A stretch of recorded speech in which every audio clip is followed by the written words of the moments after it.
방금 소개한 프리드만 로버슨 워커 매트릭은 우리가 우주론 공부하면서 내내 사용하게 될 매트릭이고요. 프리드만 로버슨 워커 매트릭은 어떤 의미에서 템플레이트에 해당이 되는 거고, 호모지니어스 아이소트로픽 유니버스를 기술하기 위한 기본 수단이고요.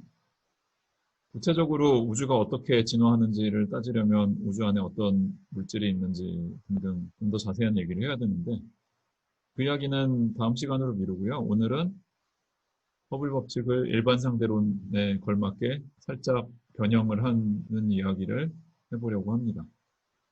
허블이 허블 법칙을 처음 적을 때만 해도 시공간이 휘어져 있는 거를 심각하게 고려한 게 아니잖아요. 그리고 시공간이 휘어져 있더라도 휜 정도가 심하지 않다면 가까운 범위에서는 평평한 거랑 그다지 구분도 잘 안 갈 거고. 하지만 관측 범위가 넓어지면 넓어질수록 시공간의 휘어짐을 무시할 수 없게 되겠죠. 우리가 전체 관측을 할 때 대부분은 다 빛을 보는 거거든요. 우주론이라고 해서 예외가 아니고요. 빛의 관측을 통해서 우주론을 하고 싶으면 상당히 오래전에 발생한 멀리서 출발한 빛의 궤적을 쫓아가는 과정을 상상을 해봐야겠죠. 프리드만 로버슨 워커 매트릭 범위 안에서 적으면 이렇게 적을 수 있을 겁니다. 저 카이라는 변수는 아까 구면 또는 쌍구면일 때 도입한 중심점에서부터 멀어지는 방향의 좌표인데, 사실 플랫한 경우, 공간 방향 매트릭이 플랫 유클리디안 스페이스인 경우에도 그냥 R 대신에 카이라고 쓰기로 하면 똑같은 모양을 쓸 수 있겠죠. 아까도 잠깐 언급했지만 레드시프트를 정확히 재려면 우리가 측정하고자 하는 별이 그 순간 움직이고 있는 속도도 반영을 해야 되는데, 별 여러 개가 같이 뭉쳐 있는데 어떤 별은 그 지역 안에서 잠시 지구랑 더 멀어지는 방향으로 가고 있고, 어떤 별은 지구와 더 가까워지는 방향으로 진행하고 있고 하다 그러면 잠시 동안 유지되는 그 상대 속도도 관측 값에는 영향을 주지만, 그렇게 시시각각 변하는 값은 다 평균 내서 제거한다고 치고 정말 우주 팽창에 의한 효과만 남긴다고 칩시다. 그 말을 저 프리드만 로버슨 워커 매트릭의 좌표로 번역을 하면 저 레디얼 코디네이트에 해당하는 카이의 값은 고정되어 있다는 얘기예요. 이 상황을 그림으로 그리면 이 오른쪽 위에 그린 것과 같은데, 여기서 t0라는 거는 지금 우리가 관측할 때의 시간이고요. 우주의 탄생을 기준으로 138억 년 정도 되는 값을 가지고 있는 거죠. 우리가 관측하고자 하는 별이 빛을 방출한 거는 한참 옛날입니다. 최소 한 1000만 년 이렇게 생각하는 거고, 여차하면 1억 년 이상, 100억 년 과거로 되돌아가는 거죠.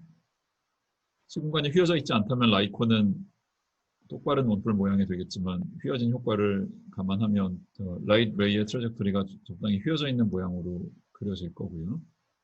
여기서 가로축은 저 카이라는 코디네이트를 그냥 코디네이트 디스턴스를 그린 겁니다. 진짜 피지컬한 디스턴스랑은 일치하지 않을 수 있다는 점을 주의해야 되고요. 그럼 별들의 로컬 빌러시티를 무시한 채로 우주 팽창에 의한 레드시프트를 어떻게 계산하느냐. 별이 일정 주기로 빛을 낼 거고요.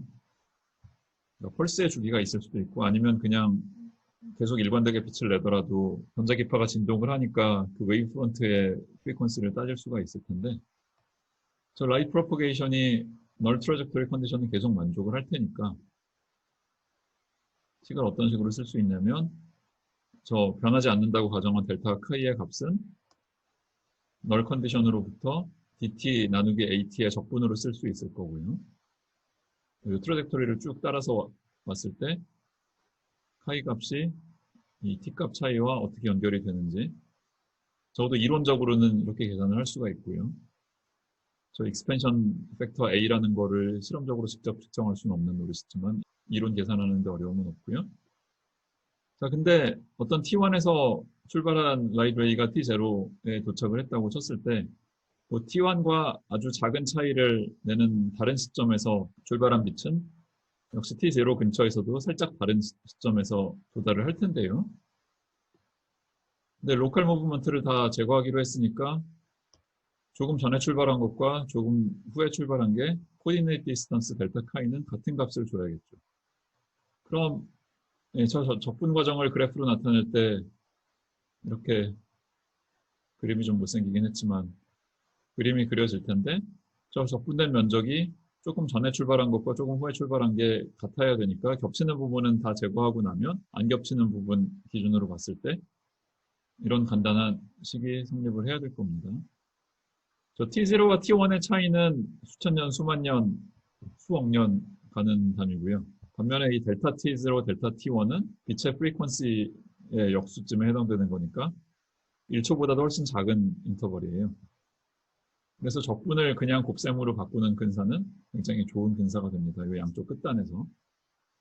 델타 T0, 델타 T1이 AT0, AT1과 이렇게 간단하게 관계를 맺는다는 사실을 기억을 하면서 조금 더 논의를 진행할 수 있는데 천체 물리학자들이 레드시프트를 정의하는 방식이 있어요.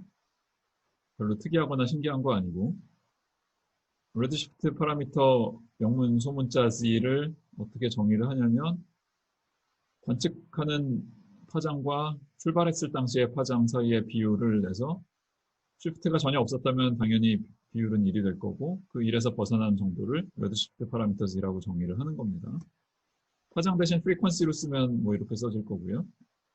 0와 1의 위치가 되짚힐 거고 앞서 논의했던 델타 T0, 델타 T1 기준으로 하면 다시 파장과 마찬가지로 0 레이블이 위로 올라가고 1 레이블이 밑으로 내려올 거고요. 방금 전 페이지에서 델타 T들과 익스펜션 파라미터 A들의 관계를 유도를 했으니까 이렇게 써지겠죠.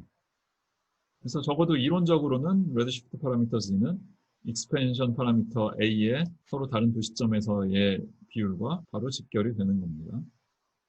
지나가는 코멘트로 한마디 하자면 저는 개인적으로 이 레드시프트 데피니션에 대해서 불만이 많은데 비율이 중요한 상황에서 왜 1 플러스 G라는 식으로 정의를 했을까? 로그를 이용해서 정의하는 게 훨씬 더 나은 정의 아닐까라는 생각을 해봤고요. 하지만 사람들의 관습은 한번 굳어지면 되돌리기가 힘들거든요. 그래서 여전히 모든 텍스트북에 레드시프트의 정의는 저 위에 적은 모양대로 적혀 있습니다. 지금까지 한 얘기를 좀 정리를 하면 레드시프트는 우리가 지구에서 손쉽게 관측할 수 있는 양이에요. 근데 뭐 수소 원자가 핵융합을 해서 헬륨을 만들고 하는 태양 같은 별이 있다. 그러면 우리가 수소 원자 스펙트럼을 잘 알잖아요. 멀리 있는 별이라고 수소 원자가 수소 원자 아닌 게 아니거든요. 그래서 쉬프트가 있으면 그 쉬프트를 그렇게 어렵지 않게 관측을 할 수가 있습니다. 근데 지금 방금 우리가 유도한 이 레드시프트 식의 문제는 저 레드시프트를 관측을 못해서가 문제가 아니라 저 A라는 파라미터를 우리가 직접 측정할 가능성이 전혀 없다는 게 문제거든요. 여기 이 익스펜션 파라미터 A는 어디까지나 이론적인 양이지 실험적인 양이 못 된다고요. 그래서 어떻게든 실험으로 관측할 수 있는 양을 하나쯤 더 찾아서 레드시프트랑 연결을 하고 싶은 거예요.